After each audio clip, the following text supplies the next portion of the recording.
Hello friends, আশা করি প্রত্যেকেই ভালো আছো। আজকের যে বিষয় নিয়ে আলোচনা করব সেটি হলো কারেন্ট অ্যাফেয়ার্স। আগে দুটো ভিডিওতে বলেছিলাম প্রাথমিক পর্যায়ে কি কি বই দরকার চাকরি পরীক্ষার প্রস্তুতির জন্য, আর আজকে জানাবো কারেন্ট অ্যাফেয়ার্স কিভাবে মনে রাখতে পারবে। এর জন্য দরকার নিয়মিত সংবাদপত্র পাঠ, তার সাথে টিভির খবর দেখতে হবে। আর আমার দেশের কোন কোন রাষ্ট্রপ্রধান বাইরে যাচ্ছেন কিংবা বিদেশের কোন কোন রাষ্ট্রপ্রধান আমার দেশে আসছে, সেই বিষয়ে কি কি আলোচনা হচ্ছে সেগুলোকে খাতায় লিখে রাখতে হবে সংক্ষেপে।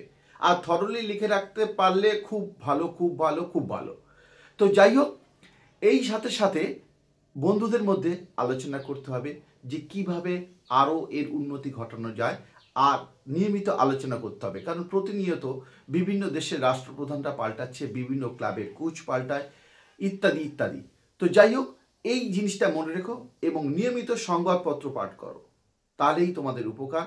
সাথে সাথে খবর দেখো টিভি চ্যানেলে। সো ধন্যবাদ, প্রত্যেকেই ভালো থেকো।